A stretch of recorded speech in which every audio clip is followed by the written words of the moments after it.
This is Orson Welles, speaking from London.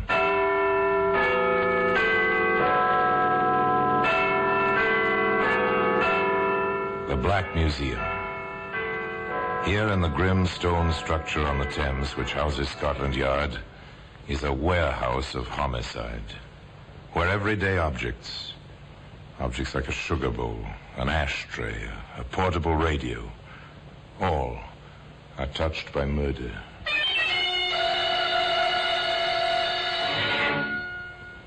There's a hammer. A hammer, that's a familiar object. Everybody's used one at some time. To drive a tack, or pull a nail, or loosen a window sash, or what have you. Nearly everybody has, at one time or another, taken part in a conversation like this. Beg pardon, ma'am. Could you pass me my hammer? Your hammer? Oh, yes, of course. Thank you, ma'am. You're not going to use that hammer on the tiles over my fireplace. No, ma'am. Not on the tiles over the fireplace. Well, today, a hammer, an ordinary hammer, but with a very strange story attached to it, can be found in the Black Museum.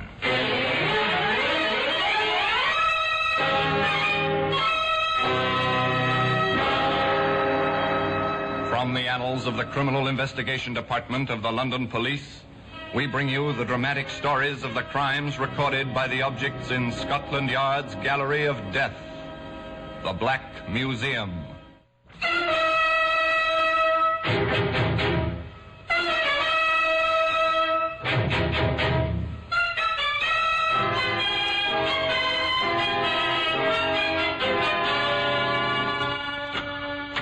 And here we are, the Black Museum.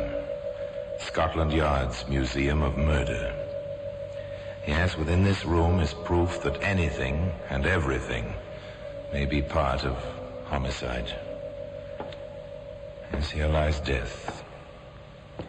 Death entombed in glass. Death on endless shelves. Murder on exhibition. Tabulated, indexed, guarded, filed. Here's a length of wire. Wireless antenna, sleek, shining, coppery, designed to bring pleasure to the human ear. This wire missed the ear. Instead, it was wrapped around a soft, white neck. Twisted. Perfect garrote. Here's a cigarette lighter. It's dainty, jeweled, monogrammed, stolen from its proper owner, and then flicked, lighted, applied to no cigarette. The victim had a bad heart. Who was to know this? Question: was it murder? Answer: yes. Here we are. It's the hammer. It's a claw hammer with two curved blades designed for pulling nails. It's heavy, well-balanced, perfect tool. One Saturday morning, it rested in a canvas bag. The owner rang a doorbell in Oxford.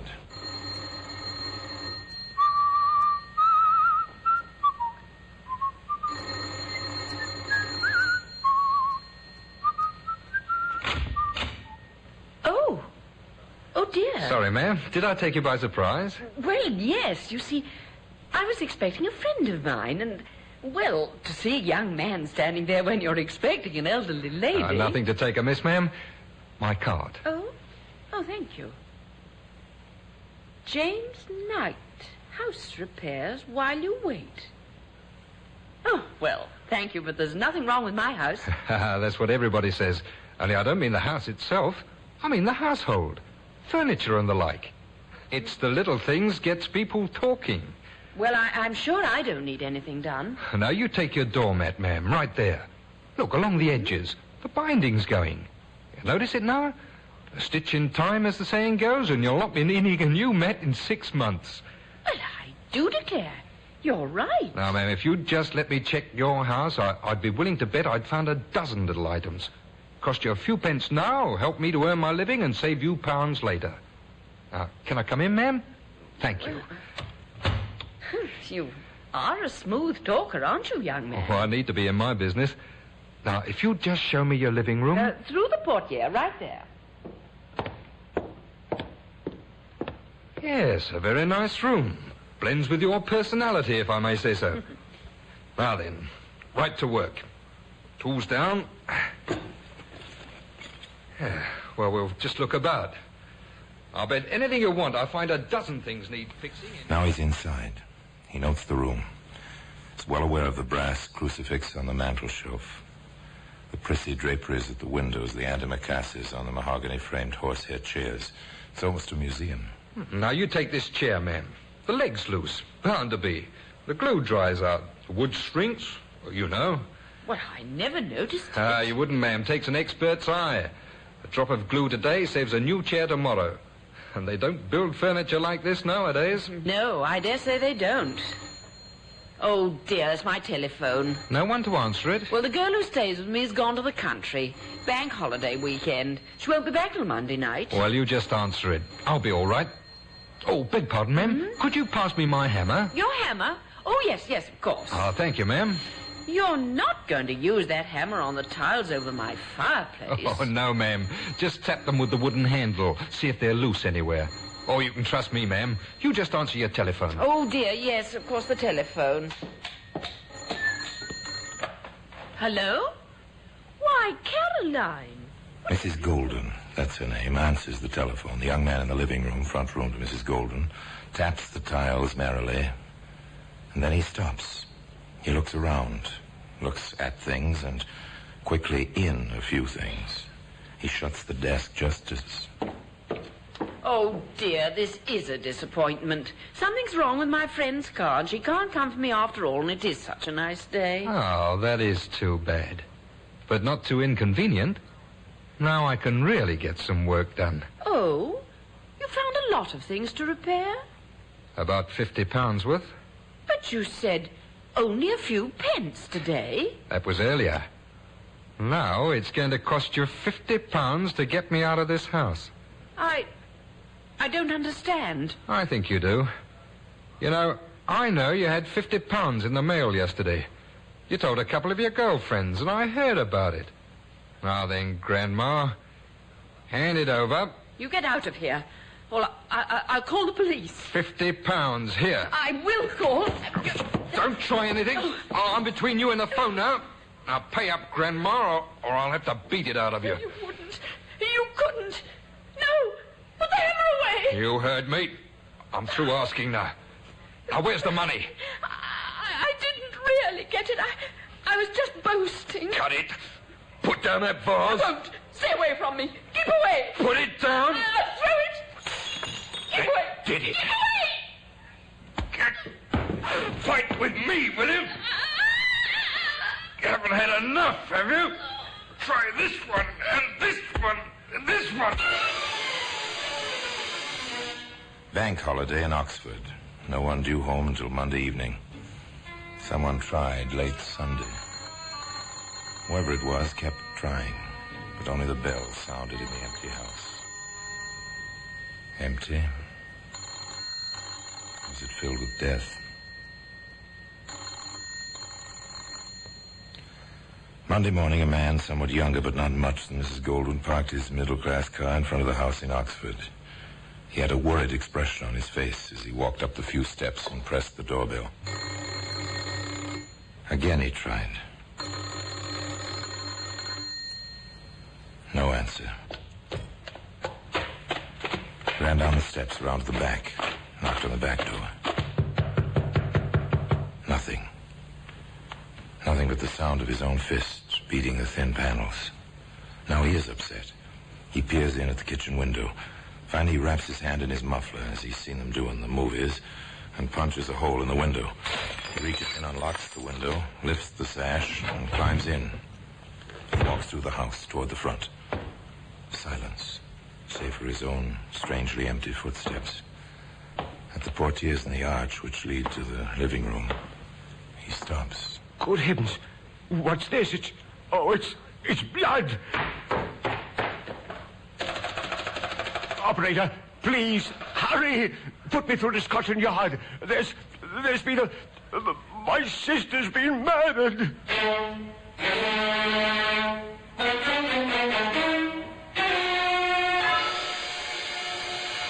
Well, that's how it comes, you know. First the bitter shock, the cry on the telephone, the hurried, incoherent report, and then the cars racing through the streets, pulling up, the men piling out, invading a once peaceful home. Mrs. Golden was your sister, Mr. Bevan. That's right. I can't understand it, Inspector. I just can't. I know how you must feel, and you want to help us all you can. Of course, of course. Well, then, time is very often the essence. I'll have to ask you a few questions right away. I'll try to answer them. You told us you broke the back window yourself, right? Yes, that's right. When she didn't answer the phone Sunday evening, I began to worry. I drove here this morning. The doors were locked and no one answered the bell. I broke in. I suppose I should have called a constable, but I didn't... I understand. Tell me, Mr. Bevan, did your sister have any enemies? Of course not. Oh, pardon me, Inspector. We found this under the crucifix on the mantel. It's £50. Thank you, Sergeant. Apparently robbery was the motive. Mr. Bevan, do you happen to know where your sister would get £50? She had a small income. Perhaps the money was a dividend. Preliminary medical report, Inspector. Go ahead, Doctor. Well, death occurred about 48 hours ago. Make it Saturday in the morning. We'll tell more after the autopsy. Saturday. 2 days start on us. Go on, Doctor. She was struck on the head by a blunt instrument several times. A hammer or something of that sort.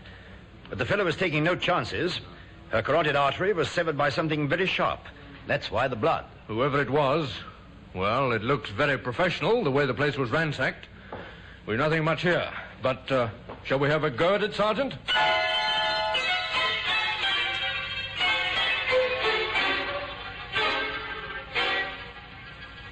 Well, they had a go at it, the inspector and the sergeant. There's nothing in the woman's house. Not even a smudged fingerprint. But, as Sergeant Marshall put it... I've seen this sort of thing before. Looks like a house-to-house canvasser to me, Inspector. It has that familiar feel about it. Routine, Sergeant. The routine. Door to door, up and down the street. Questions, questions, questions. Did a canvasser call here Saturday morning, ma'am? Leave a card or anything? Do you remember anyone ringing the bell to leave a card, sir? Wanting to do repair work? Thank you, miss. Yes, you've been quite helpful. 5 houses up the street, 5 down the street. And strangely enough, results. A bit too careful, Mr. Knight. Too careful, Inspector? And too smart for himself. He left his card at all the houses on the street, and this one in the middle, he picked up the card before he left Saturday morning. Foolish. Bound to attract attention to himself. Knight. James Knight. It's familiar. Joe Knowles. His favorite alias is James Knight. Oh, I remember now, sir. 2 years in Dartmoor. Assault and battery on an elderly lady. Right. Well, call for a car, Sergeant. We may as well check the address on this card. Mr. Knight? Oh, yes. Used to live here. I see. Used to live here. Well, been packed up and gone these 2 months now. Quiet sort of fella, though I didn't cotton to him much. Thank you, ma'am. Thank you very much. Welcome, I'm sure. Not 2 days behind, Inspector. 2 months. We're not doing too badly, Sergeant. We know when and how he got in. We know how he committed the crime, and we've got a good idea who he is. Not too badly, Sergeant. No, not too badly. But the inspector forgot to mention the most important clue of all. The murder weapon. That selfsame hammer, which can be seen today in the Black Museum.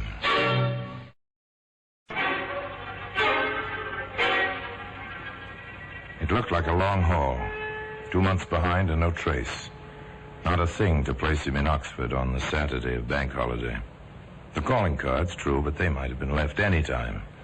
And one confused witness would make any jury doubt the exact pinpointing of the date. Still, the man had to be found. Scotland Yard began its long, steady, methodical routine. Circulate Knight's description from his prison record. Have prints made of his picture. Somebody will remember him somewhere. They always do. Somebody did.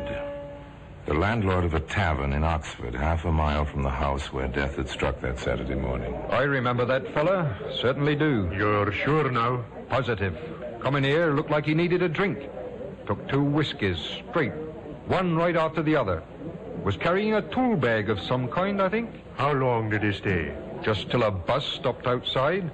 He threw the price on the bar and hopped the bus, real quick like. Do you happen to know where the bus was headed? Aylesbury. No other bus stops right outside that door. A break in the luck. Aylesbury. The town was investigated, to all practical intents and purposes. And before long, Inspector Graham and Sergeant Marshall were in the lobby of a small rundown hotel talking with a combination desk clerk and telephone operator. Do you remember Mr. Knight, Miss Marsh? Oh, I do that. Of course, he's not the kind I'd pay much attention to, but I remember him all right. Is he in trouble? Why do you ask? Oh, well, sort of. Well, you know how it is. A man leaves here sudden-like, after being in and out for a couple of months. Then a couple of fellows come looking for him. Well, you wonder, that's all. We're from Scotland Yard, miss. Oh, then he is in trouble. Maybe, maybe not. We'd like a look at his room. I'll show you. Just one flight up. Davy, watch my board, I'm busy. This way, gentlemen.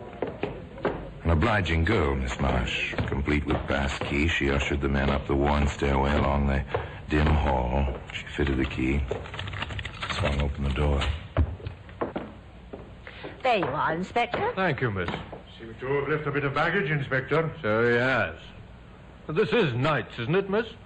Oh, didn't I mention it? Oh, he said he'd probably be back, so would I mind if he left his bag, even though he didn't want to keep on with the room rent? So I left it here, just in case he came back before we let the room. Nice of you. Open it, Sergeant. Not locked. Well, careless type of fellow. A new hammer. Nothing much else. Look around, Sergeant. Look around. Yes, sir. Oh, funny. This book, sir, in the bag. A dictionary. I dare say Knight isn't a bookworm. It's odd. It's a dictionary. Look a bit further, Sergeant. Yes, sir. Anything familiar about this, Miss Marsh? I was waiting for you to ask me, sir. It's mine. He borrowed it one night after he came in with the newspapers. Oh, newspapers. Oh, yes, sir. He was a great one for the papers, especially the Globe News. He'd been a fury if we didn't save one for him at the desk. I see. Did he do much writing up here? Well, now that you mention it, sir, he did. Lots of letters, always to the papers. Do you suppose he wrote those Dear Editor things? No, I doubt that, but I have a fair idea what he did write. Anything else, Sergeant? Not a thing, sir. Clean as a whistle. Back to the yard, sir. Back to the yard.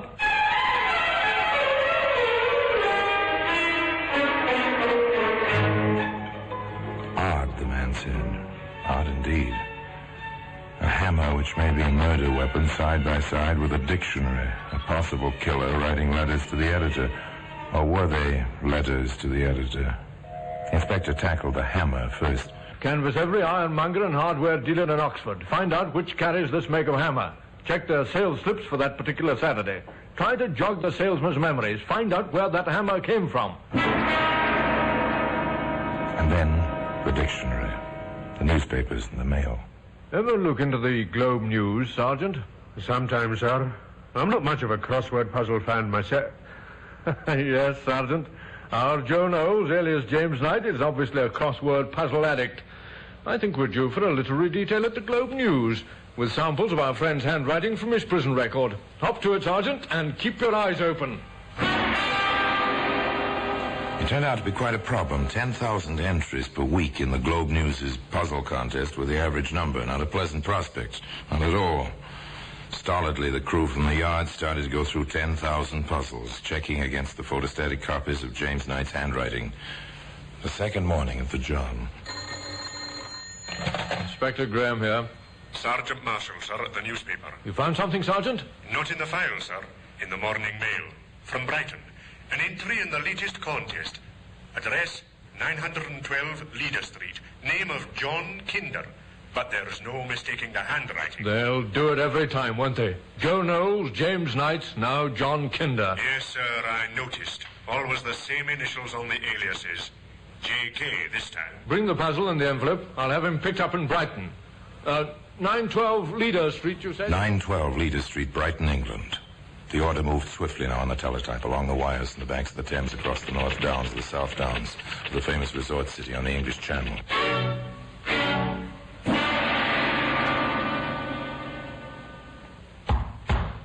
Open up in there. Quickly now, police. No need for all the melodrama, sir. You were looking for me? You're James Knight, also known as Joe Knowles and John Kinder. You ought to know, officer. You're wanted, Knight. You'll have to come along. I have to warn you, anything you say may be taken down and used in evidence against you. You did a good job, Selden, picking him up so quickly. Oh, he came along with surprising quietness, sir. The fellow probably knows we've little to build a case on. Hello, what's this? It looks like a hole in the floor, Sergeant. I know, sir, but there's 4 more in the floor, sir. Square holes. Now, the floor is the ceiling of the room below. Oh? Who lives below, Selden? The landlady. Eccentric soul. We've warned her several times.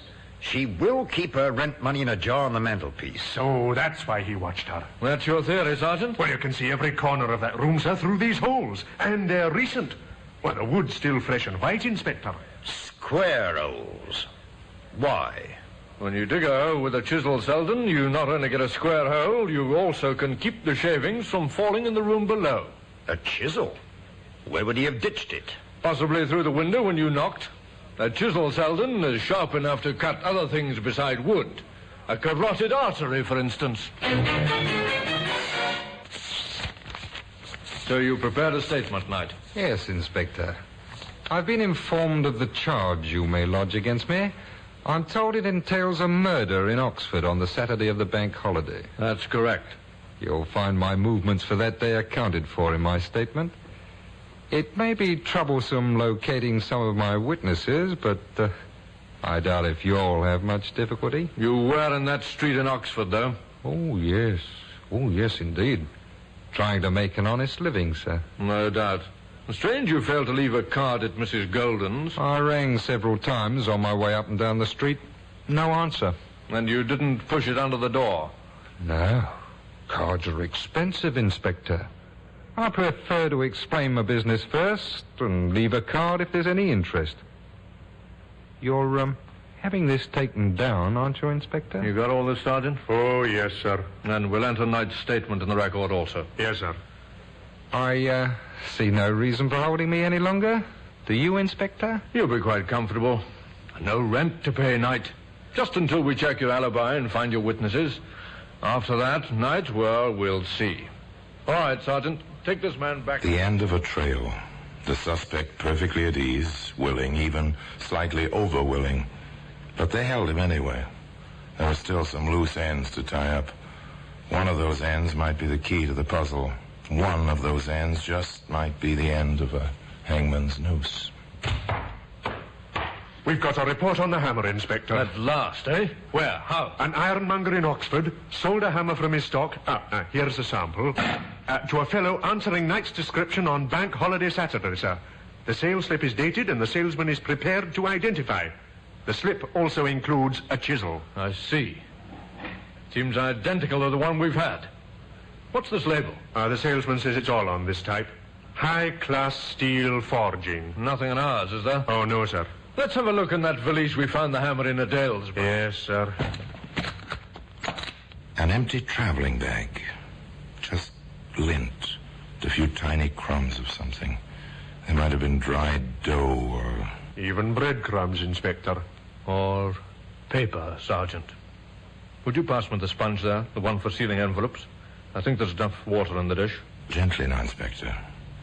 Moisten the tiny pellets of dough-like substance on the glass top of your desk. Gently now. Roll them back and forth. Loosen them. Spread them out on the desktop. Slowly. Gently. Patiently. And then... We'd better have this photograph, Sergeant. I doubt if we can preserve them for the trial. Yes, sir. We've broken his alibi. Knight was in Oxford that day. He bought the hammer. High-class steel forging. He should have burnt this label, Sergeant, not merely crumbled it in this way. I do believe our careful Mr. Knight, our clever, cooperative Mr. Knight, is going to be hung, and very shortly at that. Well, today, that hammer, complete with its proper label, can be seen in the Black Museum. Inspector Graham was right. The hammer, plus the label, did hang James Knight. His alibi was broken by the salesman in the hardware store in Oxford who sold Jim Knight that hammer on the Saturday Mrs. Golden died. Inspector Graham needn't have worried about his case, nor need you worry about the hammer in your kitchen drawer. If there is any moral to this story beyond the inevitable lesson that criminals are nearly always caught, it's this.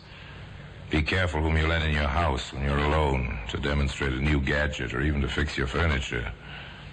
Your visitor might mean death. And now until we meet next time, in the same place, for another story about the Black Museum. I remain, as always, obediently yours.